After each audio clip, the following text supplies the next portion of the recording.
Roshan and Sudarshan രണ്ടും എന്നിലാണ് അവസാനിക്കുന്നത് അല്ലേ? എങ്ങനെയുണ്ട് ജീവിതമൊക്കെ? റോഷൻ ഇപ്പം കണ്ണൂരാണ്.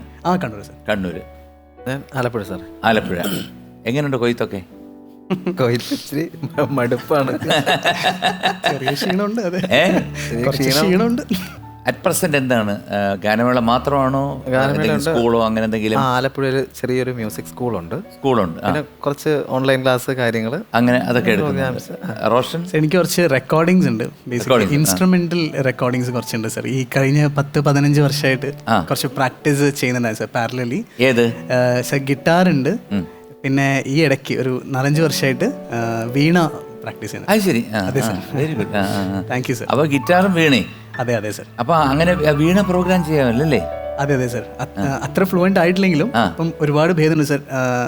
ഇടയ്ക്ക് ഒരു ഇതിന് ശേഷം ആക്സിഡന്റിന്റെ ഒരു ഇതിന് ശേഷം സാർ എനിക്ക് കുറച്ച് ബുദ്ധിമുട്ടുകളുണ്ടായിരുന്നു. ഒരു 1.5 വർഷത്തോളം റൈറ്റ് ഹാൻഡ് ലെഫ്റ്റ് ഹാൻഡ് എല്ലാം അണ്ടർസ്റ്റാൻഡിങ് തൊട്ടെല്ലാം നഷ്ടപ്പെട്ടു പോയിട്ടുണ്ടായിരുന്നു. ഇപ്പം ഒരുപാട് ഭേദമായി വരുന്നുണ്ട് സാർ. വീട്ടിൽ നിന്ന് പ്രാക്ടീസ് ഒക്കെ ചെയ്തിട്ട്. ചുരുക്കം പറഞ്ഞു കഴിഞ്ഞാല് പിന്നെ വില്യംസ് കല്യാണം കഴിച്ചില്ല. റോഷൻ? ഇല്ല, കഴിച്ചിട്ടില്ല സാർ. കഴിച്ചിട്ടില്ല. സുദർശൻ? കഴിച്ചിട്ടില്ല. അരുൺ ഗോപൻ? കഴിച്ചു. എന്താ ഈ കഴിച്ചിട്ടില്ല എന്ന് പറഞ്ഞപ്പോ ഒരു സംശയം? അല്ലെ, ആക്ഷൻ ഇങ്ങനെയായിരുന്നു. സുദർശൻ? ഇല്ല. അപ്പൊ എന്തായാലും നോക്കിക്കൊണ്ടിരിക്കുന്നു. അപ്പൊ എത്ര നാളിലും കാണും? ഉടനെ തന്നെ കാണണം എന്നുള്ളതാണ് ആഗ്രഹം. അപ്പൊ അതിനകത്ത് എന്തോ ഉണ്ടല്ലോ. അപ്പൊ എന്തോ എല്ലാം പ്ലാൻ ചെയ്ത് ഫിക്സ് ചെയ്തു എന്ന് എനിക്ക് തോന്നുന്നു. ഏകദേശം ആയിക്കൊണ്ടിരിക്കുന്നു. Very good, very good. പിന്നെ വേറെന്തൊക്കെയുണ്ട് അതിനുശേഷം? ഈ 2007 കഴിഞ്ഞതിന് ശേഷം നിങ്ങളുടെ അനുഭവങ്ങൾ എന്തൊക്കെയാണ്? അത് കഴിഞ്ഞ് ഇറങ്ങിയ ഉടനെയുള്ള ഒരുപാട് നല്ല അനുഭവങ്ങളാണ് സാർ. ഫസ്റ്റ് ഓഫ് ഓൾ എനിക്ക് പറയാനുള്ളതെന്ന് വെച്ചാൽ ഇതുവരെ ഫ്ലൈറ്റ്സ് ഒക്കെ ഇങ്ങനെ പോകുന്നത് ഞാൻ കണ്ടിട്ടുള്ളൂ. അത്രയും 2007 വരെ. അതിനുശേഷം സാർ ദൈവം സഹായിച്ചിട്ട് പ്രോഗ്രാം കഴിഞ്ഞിട്ട് ബേസിക്കലി സാർ ഞാനൊരു കോളേജ് ഡ്രോപ്പ് ഔട്ട് ആയിരുന്നു. കോളേജിൽ നിന്ന് ചെറിയ കലവിലേക്ക് ഉണ്ടായിട്ട് ചെറിയ ഡീബാർ ആയി പോയതാണ് കോളേജിൽ നിന്ന് 2005 സാർ. അതിനുശേഷം നേരെ എത്തുന്നത് ഇങ്ങോട്ടേക്കാണ്. എന്താ വെച്ചാൽ എനിക്ക് 1 വർഷം ചെയ്യാൻ വേറെ പണിയൊന്നുമില്ല. അപ്പോൾ ഞാൻ അച്ഛനോട് ചോദിച്ചു, അച്ഛാ ഇങ്ങനെ ഒരു റിയാലിറ്റി ഷോ വന്നിട്ടുണ്ട്, ഞാൻ ഒന്ന് കൊടുത്തോട്ടെ എന്ന്. അപ്പോൾ അച്ഛൻ പറഞ്ഞു നീ എന്തെങ്കിലും ചെയ്യുന്നു സാർ. ബേസിക്കലി അച്ഛന് ഏറ്റവും ഇഷ്ടം എന്നെ ഒരു മ്യൂസീഷ്യനായിട്ട് കാണാൻ തന്നെയായിരുന്നു സാർ. അപ്പോൾ ഇങ്ങനെ കണ്ടപ്പോൾ ഞാനിങ്ങനെ ഓഡിഷൻ കൊടുത്തു. എല്ലാം ഇതായിട്ട് ട്രിവാൻഡ്രത്തേക്ക് വിളി വന്നു സാർ. അങ്ങനെ ഇതിലെത്തിപ്പെട്ടിട്ട് തിരിച്ച് ഔട്ടാകുന്ന സമയമാകുമ്പോഴത്തേക്ക് എനിക്ക് കോളേജിൽ തിരിച്ച് ജോയിൻ ചെയ്യാനുള്ള ടൈം ആയി. അപ്പോൾ ഞാൻ സാർ ഇല്ല സാർ, ഞാൻ അച്ഛനോട് പറഞ്ഞു, അച്ഛൻ ഇങ്ങനെ സമയമായി, ഞാൻ തിരിച്ച് പോട്ടെ സാർ. അന്ന് തുടങ്ങിയതാണ് സാർ നമുക്ക് പ്രോഗ്രാംസിൻ്റെ വിളികൾ. ബേസിക്കലി അന്ന് നമുക്ക് കോൺട്രാക്ട് പോലെ ഉണ്ടാവില്ല സാർ. അപ്പോൾ നമുക്ക് ഔട്ടായി കഴിഞ്ഞിട്ടേ വേറെ പോകാൻ പറ്റുള്ളൂ. ഇവർ ഓൾറെഡി സ്റ്റാർട്ട് ചെയ്തു, ഇദ്ദേഹം ഓൾറെഡി യാത്രകൾ തുടങ്ങി. എനിക്കൊക്കെ ഇങ്ങനെ അസൂയായിരുന്നു. ഞാൻ ഇവിടെ പോകുന്നു, സ്വിറ്റ്സർലൻഡൊക്കെ പോകുന്നൊക്കെ നമ്മൾ ആഗ്രഹിക്കുന്നുണ്ട് സാർ.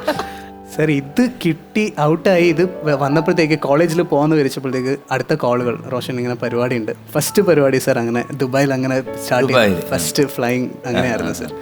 അങ്ങനെ പിന്നെ സുദർശൻ എവിടെയാണ് പോയത് ആദ്യം? ഏറ്റവും ആദ്യം ദുബായിലാണ് സാർ പോയത്. അത് കഴിഞ്ഞിട്ട് വെരി നെക്സ്റ്റ് കിട്ടുന്നത് സ്വിറ്റ്സർലൻഡിലേക്കാണ്.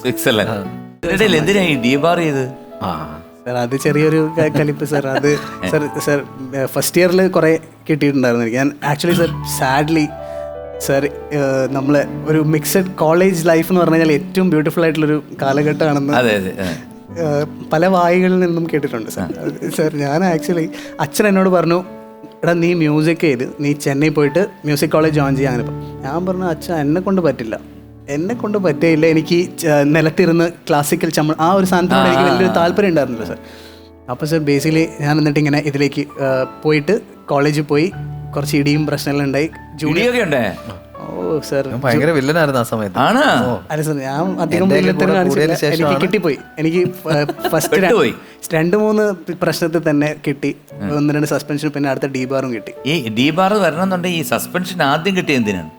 അത് സാർ അല്ല, വാർഡനായിട്ട് ചെറിയ കലിപ്പുണ്ടാക്കിയിട്ട്. വാർഡന് 7 മണിക്ക് എത്തണമെന്നിട്ട് നമ്മളൊരു 7:45 എത്തിയതിന് ഭയങ്കര പ്രശ്നം. അപ്പൊ പിന്നെ പോയി പണി നോക്കാൻ പറഞ്ഞു. പിന്നെ പ്രശ്നമായി. അതിലൊന്ന്. പിന്നെ രണ്ടാമത് സാർ എന്തൊക്കെയോ ബുക്സ് ഒക്കെ കാണണ്ടായി വേറെ അടുത്ത ബാച്ച് ഉണ്ട്. അപ്പൊ എനിക്കൊന്നും ഞാനൊന്നും ചെയ്തിട്ടില്ല. പക്ഷെ അപ്പൊ അതിന് രണ്ടാമത് മൂന്നാമത് വെറും ഒരു മോഷ്ടാവായവരെന്നെ കള്ളൻ എന്ന് വിളിച്ചില്ലേ അല്ലേ? ആ പാട്ടുമായിട്ട് പിന്നെ മൂന്നാമത് പിന്നെ മോനെ പോക്കോന്ന് പറഞ്ഞു സാർ. ഇനി അടുത്ത വർഷം നീ ജോയിൻ ചെയ്തോ, നിന്നെ വേറെ ഏതെങ്കിലും ജംഷഡ്പൂർ. വേറൊരു കാര്യമുണ്ട്, ഇതൊക്കെ ദൈവനിശ്ചയമാണ് എന്നല്ലാണ് സാർ അല്ലേ? അതങ്ങനെ ഡീബാർ ചെയ്യാനും കറക്റ്റായിട്ട് സ്റ്റാർ സിംഗർ വരാനും അതിനകത്തുനിന്ന് വെളിയിൽ പോകുമ്പോഴത്തേക്ക് ദുബായിൽ പ്രോഗ്രാം കിട്ടുന്നു, പിന്നെ അങ്ങ് ലോക പ്രശസ്തനാകുക. കാരണം ഇപ്പം ഞാൻ വേറൊരു കാര്യം ചോദിച്ചോട്ടെ, റോഷൻ എന്നും സുദർശൻ എന്നും പറഞ്ഞാൽ നിങ്ങൾക്ക് പ്രത്യേകിച്ച് ഒരു ഐഡന്റിഫിക്കേഷൻ വേണ്ട. പറഞ്ഞു കഴിഞ്ഞാൽ അതായത് സ്റ്റാർ സിംഗറിലെ റോഷൻ, സ്റ്റാർ സിംഗറിലെ ഇത്, അല്ലെ ഇന്ന സിനിമയെ പാടി ഇന്നാരെന്ന് പറഞ്ഞു കഴിഞ്ഞാൽ ഒന്നും വേണ്ട. മാത്രമല്ല ഈ സ്റ്റാർ സിംഗറിൽ കയറി നിങ്ങൾ പാടാൻ തുടങ്ങി വിത്തിൻ ഒരു മാസം ആയപ്പോഴത്തേക്ക് നിങ്ങൾ ലോക പ്രശസ്തരായി. സത്യം സാർ, സത്യം അല്ലേ? ഞാനൊക്കെ എന്ന് പറഞ്ഞു കഴിഞ്ഞാൽ എൻ്റെ ഒരു ജീവിതം വെച്ചിട്ട് ഞാൻ കമ്പയർ ചെയ്യാണ് നിങ്ങളെ. അതായത് ഞാനൊക്കെ എന്ന് പറഞ്ഞു കഴിഞ്ഞാൽ 1983 കൂലി എന്നുള്ള സിനിമയിലാണ് പാടി തുടങ്ങിയത്. അതിനുശേഷം കുറേ പടങ്ങളിൽ പാടി വന്ന് 1990-ലോ 91-ലോ 10 വർഷത്തിന് ശേഷം 92-ലോ ഞാൻ അമേരിക്ക പോവാണ് ആദ്യമായിട്ട്. അതൊക്കെ തുച്ഛമായിട്ടുള്ള ഇതിനകത്താണ് വിളിച്ചുകൊണ്ട് പോകുന്നത്. പോയിട്ട് അവിടെ ചെന്നപ്പോൾ ആദ്യത്തെ സ്റ്റേജ് എനിക്കിപ്പോഴും ഓർമ്മയുണ്ട്, ന്യൂ ജേഴ്സി. അവിടെ നിൽക്കുമ്പോഴത്തേക്ക് ഞാനിങ്ങനെ പ്രാക്ടീസ് കൊണ്ട് നിന്നപ്പോഴത്തേക്ക് ഒരാൾ വന്ന് ചോദിക്കുക, ആരാ ഇന്ന് പാടുന്നേ? അപ്പോൾ ഞാൻ പറഞ്ഞു, ഞാനാണ് MG ശ്രീകുമാർ. ഓ നിങ്ങളാണല്ലേ, ഞാൻ സിനിമയിലൊക്കെ പാടിയിട്ടുണ്ട്. കറക്റ്റായിട്ട് പുള്ളി പറഞ്ഞു, ഞങ്ങൾ അങ്ങനെ പാട്ടൊന്നും കേട്ടിട്ടില്ല, ഞങ്ങൾ ദാസേട്ടൻ അതൊക്കെ കേട്ടിട്ടുള്ളൂ.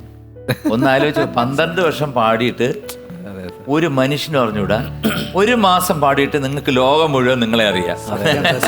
അതൊരു വലിയ സ്റ്റേജാണ്. പിന്നെ അല്ലാണ്ട് സാർ അതെ സാർ, എൻ്റെ അച്ഛന് ഏറ്റവും ഇതുണ്ടായിരുന്നു. അപ്പോൾ ഞാൻ എന്നിട്ട് സാർ ഈ സ്റ്റാർ സിംഗറിൽ പാടി 2-3 റൗണ്ട് കഴിഞ്ഞപ്പോഴത്തേക്ക് ഞാൻ അച്ഛനോട് ചോദിച്ചു, അച്ഛൻ എന്നെ TV-യിൽ കണ്ടിട്ട് എന്ത് തോന്നുന്നു? ഞാൻ പറഞ്ഞു, മോനെ ഭയങ്കര. അപ്പോൾ ഞാൻ പറഞ്ഞു, അച്ഛൻ സന്തോഷമായില്ലേ? അപ്പോൾ ഞാൻ സാർ അത് കഴിഞ്ഞിട്ട് കുറേ 2 വർഷത്തോളം ചാനൽ തന്നെ ഉണ്ടായിരുന്നു. ഞാൻ അച്ഛനോട് ദിവസം ചോദിച്ചു, അച്ഛാ മതിയായില്ലേ നീ മോനെ TV-യിൽ കണ്ടിട്ട്? ചുമ്മാ ഒരു തമാശ, ഒരു ചളി പോലെ ചോദിച്ചു. അച്ഛന് ഭയങ്കര സന്തോഷം, ഇമോഷനൊക്കെ. എല്ലാവർക്കും സ്വന്തം മകൻ ഇങ്ങനെ ഒരു പ്രശസ്തനാകുക എന്ന് പറയുമ്പോഴേ whether you are getting first, second, third അതല്ല. നമ്മൾ നമ്മുടെ കഴിവ് പ്രദർശിപ്പിക്കാൻ ഒരു പ്ലാറ്റ്ഫോം, അതിലൂടെ ലോകം മുഴുവൻ അറിയുന്നു എന്ന് പറയുമ്പോൾ അതൊരു വലിയ നേട്ടമല്ലേ? സുദർശൻ എങ്ങനെയാണ് വന്നത്? ഞാൻ സാറ് ഇതിപ്പോൾ ഈ ഭാഗ്യത്തിൻ്റെ കാര്യം പറഞ്ഞാൽ ഞാൻ 2006 അപ്ലൈ ചെയ്തിരുന്നു, അതെനിക്ക് കിട്ടിയില്ല. അപ്പോൾ ഈ ശരിക്കും ഏറ്റവും ഹിറ്റ് സീസൺ എന്ന് പറഞ്ഞത് 2007 അപ്ലൈ ചെയ്തു. അതെ സാർ, അതിനകത്ത് വന്നു, കിട്ടി. എന്നെ ഏറ്റവും കൂടുതൽ ഹെൽപ്പ് ചെയ്തൊരു ഫ്രണ്ടുണ്ട്, രാകേഷ് കുറുപ്പ്, ആലപ്പുഴയിലുള്ള എൻ്റെ ഫ്രണ്ടാണ്. അവൻ ഒത്തിരി ഹെൽപ്പ് ചെയ്തു ഈ പ്രോഗ്രാമിൽ വരാൻ വേണ്ടിയിട്ട്. അന്ന് ഏതായിരുന്നു ഓഡീഷന് പാടിയോ? ഓഡീഷൻ അതാണ് ഞാൻ അതിലേക്കാണ് ഞാൻ വരുന്നത്. ഏറ്റവും ആദ്യം ഞാൻ പാടിയത് സാറിന്റെ പാട്ടാണ്, പുറപ്പാട് സിനിമയിലെ മഞ്ഞ് പെയ്യുന്ന രാത്രി. മഞ്ഞു പെയ്യുന്ന രാത്രിയിൽ എൻ്റെ മൺചിരാതും കെടുത്തി ഞാൻ, അമ്മ കൈവിട്ട പിഞ്ചു പൈതലൊന്നെൻ മനസ്സിൽ കരഞ്ഞുവോ, എൻ മനസ്സിൽ കരഞ്ഞുവോ. മഞ്ഞു പെയ്യുന്ന രാത്രിയിൽ എൻ്റെ മൺചിരാതും കെടുത്തി ഞാൻ. അന്ന് ഓഡിഷനിൽ സാറ് പാടിയ പാട്ട് സാറിന്റെ മുന്നിൽ വെച്ച് പാടുമ്പോൾ എന്തുമാത്രം പേടിയും വിറയും ഉണ്ടായിരുന്നു. അന്ന് പാടിയതും വീണ്ടും ഇവിടെ വന്നിരുന്നു ഈ പാട്ട്. ഇല്ല, ഒരിക്കലും ഇല്ല. അതാണ് സാറിന്റെ ഒപ്പം പാടാൻ. സാർ അതുപോലെ തന്നെ സാർ സുദർശൻ്റെ ഈ എപ്പിസോഡ് ഞാൻ കണ്ടിട്ടാണ് സാർ ട്രിവാൻഡ്രത്തേക്ക് തിരിച്ചു പോകുന്നത്. ഫസ്റ്റ് ഇതിന് വേണ്ടിയിട്ട് ഫസ്റ്റ് ഞാൻ കാണുന്നത് നമ്മളെ സ്റ്റേൻ്റെ അവിടെ ഫസ്റ്റ് കാണിച്ച് ഇദ്ദേഹത്തിനാണ് ഞാൻ കാണുന്നത്. ഞാൻ നേരെ സ്റ്റേജിൽ എന്താ വെച്ചാൽ ആരാധനയാണ്. ഈ പാട്ട് കേട്ട് അത്രമാത്രം ഇഷ്ടപ്പെട്ടു. ഞാൻ പറഞ്ഞു, സുദർശൻ ചേട്ടനല്ലേ, ഞാൻ നിങ്ങളുടെ ഭയങ്കര ഫാനാണ്, എനിക്ക് നിങ്ങളെ പാട്ട് ഭയങ്കര ഇഷ്ടമായി. അപ്പം പുള്ളി താങ്ക്സ് ഏട്ടാ, താങ്ക് യു. ആരാന്ന് ചോദിച്ചു. ഞാൻ പറഞ്ഞു, ഞാനും പാടാൻ വേണ്ടി വന്നതാണ്, ഞാനും ഉണ്ട് കണ്ടസ്റ്റന്റ് ആയിട്ട്. അത് എന്താണെന്നറിയോ, നിങ്ങളുടെ വേഷം മാറി വരുന്നത്. ഒരു സാരി ഉടുത്തോണ്ടായിരുന്ന കളി മാറിയാണ്. ആണോ? എക്സ്പ്രഷനൊക്കെ മാറിയത്.